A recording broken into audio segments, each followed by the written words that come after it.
ہے. اور ہم نے انسان کو اپنے والدین کے ساتھ حسن سلوک کی تاکید کی. اس کی ماں نے اسے تکلیف سے پیٹ میں اٹھائے رکھا اور تکلیف کے ساتھ اسے جنم دیا، اور اس کے حمل اور دودھ چھڑانے کی مدت 30 ماہ ہے.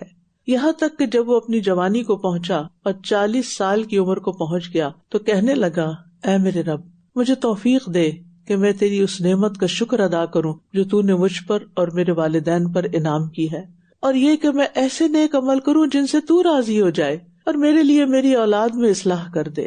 بے شک میں نے تیری طرف توبہ کی اور بے شک میں فرما برداروں میں سے ہوں.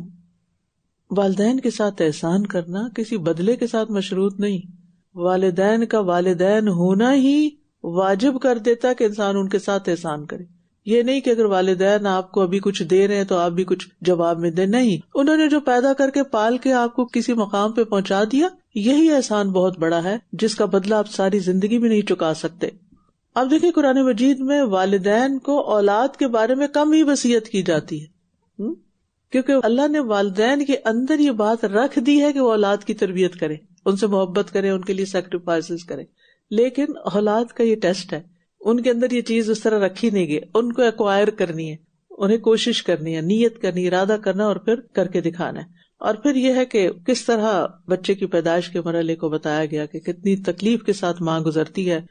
تو پھر بچے کو اپنے والدین کا حق بھی ادا کرنا چاہیے. اور ماں کی مشقت کے کردار کو جس طرح یہاں بیان کیا گیا ہے، کم ہی کوئی اس طرح بتا سکتا ہے.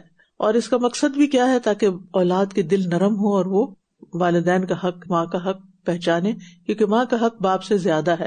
ماں نے جسمانی طور پر بہت تکلیفیں برداشت کی ہوتی، باپ بھی تکلیف اٹھاتا ہے، جیسے کما کے لاتا ہے اور کئی کام کرتا ہے، لیکن والدہ کی ڈیوٹی تو پھر 24 آور کی ہو جاتی ہے، اس کو تو بریک نہیں ملتی اس میں.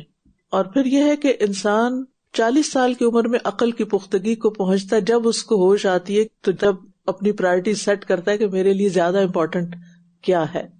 اور پھر آپ دیکھیے کہ والدین کا اسلام پہ ہونا بھی اللہ کی نعمتوں میں سے بڑی نعمت ہے.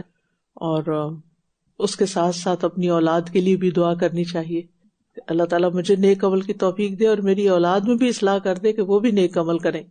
اور 40 سال کے بعد تو یہ دعا کثرت سے پڑھنی چاہیے اور نعمتوں کو یاد بھی رکھنا چاہیے، کیونکہ والدین کی طرف سے جو احسانات ہم پر ہوتے ہیں عام طور پر ہم ان کو بھول جاتے ہیں. تو جب ان احسانات کو یاد رکھیں گے تو پھر ان کے ساتھ احسان کرنا بھی آسان ہوگا.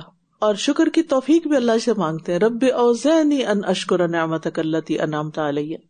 تو والدین سے اگر کوئی کوتاہی بھی ہوئی ہو تو بھی انسان کو درگزر کر کے اپنا فرض پورا کرنا چاہیے، اور اس کے لیے اللہ تعالیٰ سے مدد مانگنی چاہیے. اور اس سے یہ بھی پتہ چلتا ہے کہ اولاد کے نیک ہونے سے گھر کا ماحول کتنا خوبصورت ہو جاتا ہے. تو اس لیے والدین کو صرف پیمپرنگ نہیں کرنی چاہیے بچوں کو، اور صرف ان کو اچھا کھانا اور ان کی ساری خواہشات پوری کرنے کی طرف توجہ نہیں دینی چاہیے. آپ نے کبھی غور کیا کہ جو والدین اپنے بچوں کی ہر بات مانتے ہیں اور دنیا ان کے لیے جنت بنانے کی کوشش کرتے ہیں، وہ منہ سے بس کچھ نکالے تو فوراً حاضر کرتے ہیں، رنگ برنگ کے کھلونے اور رنگ برنگ کی اسکرینز اور رنگ برنگ کے کھانے اور جو وہ چاہیں، بس کیا ہے جی، یہ محبت کا اظہار ہو رہا ہے ان کے ساتھ، تاکہ بڑے ہو کر یہ قدردانی کریں کہ ہاں ہمارے ماں باپ نے ہمارا بڑا خیال رکھا. لیکن آپ دیکھیں اس کا اثر کیا ہوتا ہے جب بچوں کو دنیا میں ہی جنت مل جاتی ہے نا بچپن میں، تو اس کے 2 بڑے نقصان ہیں. ایک تو یہ کہ ان کو نعمتوں کی قدر ہی نہیں رہتی، اور پھر ان کے اندر بوریت آ جاتی ہے کہ اور ہو اور ہو اور ہو. پھر آپ دیکھیے کہ ان کے اندر سنجیدگی نہیں آتی، کیونکہ ان کی برین ڈیولپمنٹ تو کوئی ہوئی نہیں ہوتی. وہ ایک وشیش سرکل کے اندر ہوتے ہیں، بس وہی چیزیں دیکھتے ہیں، اس سے باہر کچھ سوچ ہی نہیں پاتے. اس زندگی کے چیلنجز کے لیے وہ تیار نہیں ہوتے، نہ سننے کے روادار نہیں ہوتے، کیونکہ ان کو تو بچپن میں ہر چیز ملے. ان کی ٹیوننگ اس طرح ہوئی ہے کہ جو وہ کہیں گے وہ ہو جائے گا. بس جنت میں یہ تو ہوگا نا کہ جو آپ مانگیں گے وہ ملے گا. تو آپ نے دنیا میں جنت بنا دی ان کے لیے، تو پھر اس کا بڑا نقصان کیا ہے کہ وہ اگلی جنت کے بارے میں سوچتے نہیں، محنت نہیں کرتے. تو ایسے والدین اپنی اولاد کے اوپر سخت ظلم کر رہے ہوتے ہیں، جو ان کی ہر بات مانتے ہیں اور بہت زیادہ لاڈ پیار دیتے ہیں ان کو. تو پھر اسی طرح دعائیں مانگنے کے ساتھ ساتھ توبہ بھی کرنی چاہیے، خاص طور پر جب انسان بڑی عمر کو پہنچے تو اس کو ان ساری چیزوں کی طرف توجہ دینی چاہیے. بہت جامع دعا ہے اور اس کو 40+ لوگوں کو اپنی زندگی میں ضرور شامل کر لینا چاہیے. یہ وہ لوگ ہیں جن سے ہم ان کے بہترین عمل قبول کرتے ہیں جو انہوں نے کیے، اور ہم ان کی برائیوں سے درگزر کرتے ہیں، یہ جنت والوں میں سے ہوں گے، سچے وعدے کے مطابق جو وعدہ وہ کیے جاتے تھے، یعنی اچھے اعمال میں سے بھی بہترین عمل کے مطابق باقی اعمال کی جزا دی جائے گی۔ اور وہ جس نے اپنے والدین سے کہا اف ہے تم دونوں پر، اب دوسرا کیریکٹر، ایک وہ ہے جو نیک ہے، نیک بچہ کیسے ہوتا ہے، کیسی دعائیں مانگتا ہے، اور جو اس کے برعکس ہوتا ہے وہ کیا کرتا ہے۔ اور وہ جس نے اپنے والدین سے کہا اف ہے تم دونوں پر، کیا تم مجھے دھمکی دیتے ہو کہ میں قبر سے نکالا جاؤں گا، حالانکہ مجھ سے پہلے کئی امتیں گزر چکی ہیں، یعنی وہ تو آج تک واپس نہیں آئے۔ اور وہ دونوں اللہ سے فریاد کرتے ہوئے کہتے ہیں تیرا برا ہو، ایمان لے آؤ، بے شک اللہ کا وعدہ سچا ہے۔ تو یہ کہتا ہے یہ تو محض پہلوں کی کہانیاں ہیں، مان کے نہیں دیتا۔ تو سعادت مند اولاد کے بعد بدبخت اولاد کا ذکر ہے یہاں کہ وہ کس طرح ماں باپ کے ساتھ گستاخی کرتی ہے۔ اور پھر آپ دیکھیے کہ والدین کا اپنی اولاد پر یہ بہت بڑا احسان ہوتا ہے کہ وہ اپنے بچوں کو آخرت کی یاد کے ساتھ پالیں، انہیں یاد دلائیں کہ مرنا ہے، مرنے کے بعد دوبارہ اٹھنا ہے۔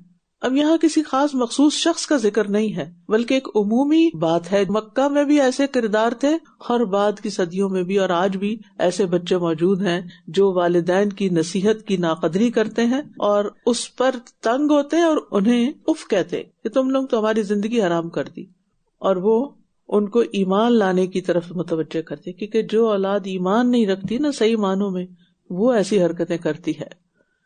اور اگر اولاد کی ہدایت کے لیے والدین کی تڑپ دیکھنی ہو تو وہ اس آیت میں دیکھے وَهُمَا يَسْتَغِيثَانِ اللَّهَ وَيْلَكَ آمِنْ، فریادیں کرتے ہیں، دعائیاں دیتے ہیں، جسے کہتے ہیں نا پنجابی میں، یعنی وہ روتے ہیں، اللہ سے فریادیں کرتے ہیں اور بچے کو سمجھاتے ہیں تمہارا ستیہ ناس، تم ایمان کیوں نہیں لاتے، ایمان لے آؤ۔ اس سے پتہ چلتا ہے کہ بعض اوقات مسلم پیرنٹس کی اولاد میں بھی نان مسلمز ہو سکتے ہیں، اطاعت گزار نمازی روزے دار والدین کی اولاد بھی دین سے بہت دور ہو سکتی ہے۔